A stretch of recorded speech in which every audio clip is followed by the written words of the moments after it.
श्री राम भक्त हनुमान महावीर बजरंग बली की गिनती हिंदू धर्म के कुछ प्रमुख चिरंजीवियों में होती है। ऐसा कहा जाता है कि हनुमान जी कलयुग में भी मौजूद हैं और अपने कुछ अनन्य भक्तों को दर्शन भी देते हैं। हनुमान जी से संबंधित इन्हीं दावों ने कुछ शोधकर्ताओं का ध्यान अपनी ओर खींचा और उन्होंने हनुमान जी पर शोध करना शुरू कर दिया। हनुमान जी की इस खोज में उन्हें जिन जिन बातों का पता चला, उन्हें जानकर आपके भी रोंगटे खड़े हो जाएंगे। हिंदू महाकाव्यों में हनुमान जी का चित्रण एक वानर के रूप में किया गया है, जिनकी पूंछ भी हुआ करती थी। न सिर्फ हनुमान जी बल्कि उनकी तरह दिखने वाले अन्य प्राणियों का भी वर्णन किया गया है। तो क्या पुराने समय में सही में ऐसे दिखने वाले लोग हुआ करते थे? आखिर क्या हुआ तब जब 7000 साल बाद वैज्ञानिकों ने की हनुमान जी की खोज? और आखिर क्या मिला वैज्ञानिकों को हनुमान जी की इस खोज में? जानने के लिए वीडियो को अंत तक जरूर देखिएगा। लेकिन वीडियो शुरू करने से पहले जय बजरंग बली कमेंट करना बिल्कुल भी मत भूलिएगा।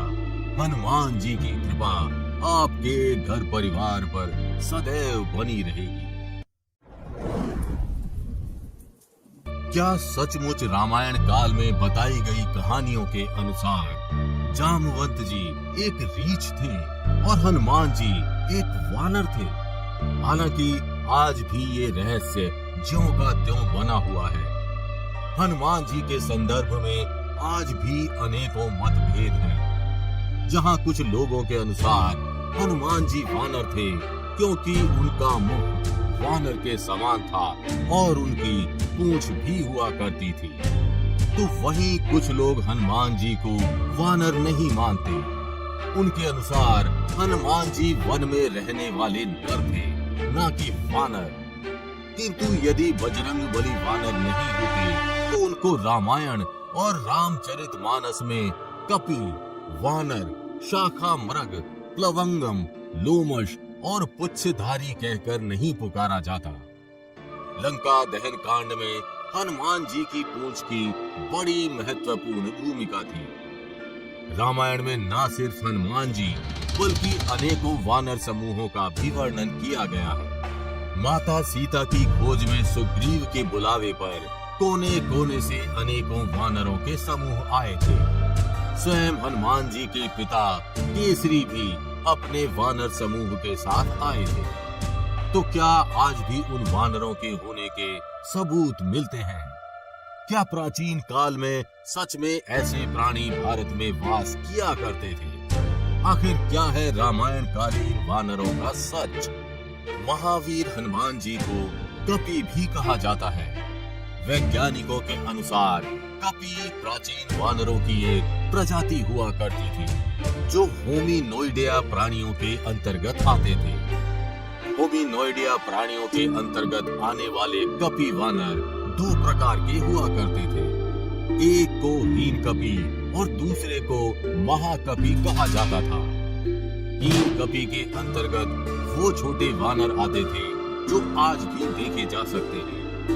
महाकपि का अर्थ है बड़े आकार के बंदर। आज के समय में महाकपि वानर 4 प्रकार के होते हैं: गोरिल्ला, चिंपांजी, मनुष्य और ओरंग-उटैन महाकपियों की श्रेणियों में ही आते हैं। लेकिन रामायण काल में कुछ अन्य प्रकार के भी महाकपि यानी बड़े आकार के बंदर हुआ करते थे, जो आकार में, बातचीत में और सोच समझ में मानवों जैसे हुआ करते थे।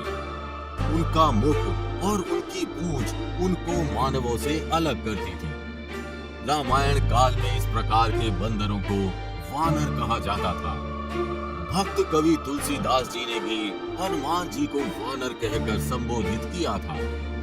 को नहीं जानत है जग में कभी संकट मोचन नाम तिहारो।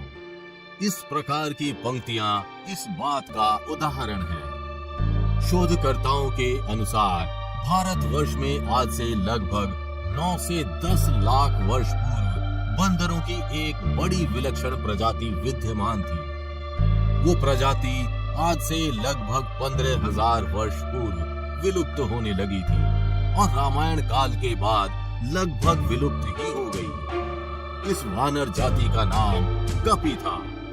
मानव नुमा ये प्रजाति मुख और पूंछ से बंदर जैसी नजर आती थी।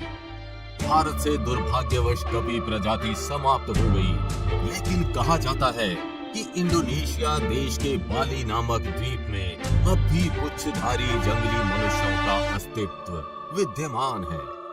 भौतिक मानव विज्ञानी सिकर्क ने इस बात की घोषणा की है कि उन्हें पश्चिम टेक्सास के एक कब्रिस्तान में नर वानर प्रजाति के नए जीवाश्म प्राप्त हुए हैं। उनका कहना है कि ये जीवाश्म 43 मिलियन वर्ष पहले के हो सकते हैं और वर्तमान में इनकी तुलना उत्तरी गोलार्ध में पाए जाने वाले मैस्केलो लीमर से की जा सकती है। लेकिन अब मैस्केलो लीमर एक विलुप्त नर वानर समूह है। हालांकि 1973 में एक जीवाश्म प्राप्त हुआ था जिसकी तुलना इससे की जा रही है। इसके साथ ही माना जा रहा है कि इसका संबंध यूरेशियन और अफ्रीकी प्रजातियों से भी हो सकता है। इससे प्रजातियों के अंत के संबंध में जानकारी मिल सकती है। टेक्सास विश्वविद्यालय के मानव विज्ञान विभाग में एसोसिएट प्रोफेसर के रूप में कार्यरत सिकर्क का इस संबंध में कहना है कि इन जीवाश्मों का संबंध इयोसिन नर वानर समुदाय से भी हो सकता है। ये प्रजाति समय के साथ धीरे धीरे विलुप्त हो गई और सबसे पहले ये उत्तरी अमेरिका में समाप्त हुई थी। ये जानकारी इसलिए भी महत्वपूर्ण है क्योंकि उत्तरी अमेरिका और पूर्वी एशिया के बीच फ्यूनल विनिमय के सबूत भी पाए गए हैं। कर्क ने बताया कि ये जीवाश्म अनुकूलित प्रजातियों के अंत के संबंध में बहुत कुछ जानकारी दे सकते हैं। हो न हो इसी प्रजाति के वानरों ने श्री राम रावण युद्ध में राम जी का साथ दिया हो। हनुमान जी और उनके वानर संबंधी इसी प्रजाति के हों। इससे ये बात सिद्ध हो जाती है कि हनुमान जी वास्तव में वानर ही थे और रामायण की घटना कोई कहानी नहीं बल्कि सच्चाई है। रामायण में वर्णित विलक्षण वानर प्रजाति जो आज के समय में विलुप्त हो चुकी है, इस बात का उदाहरण है। बाकी आप अपने विचार हमें कमेंट करके जरूर बताइएगा और अगर वीडियो अच्छी लगी हो तो इसे लाइक व शेयर कर चैनल को सब्सक्राइब करना बिल्कुल भी मत भूलिएगा।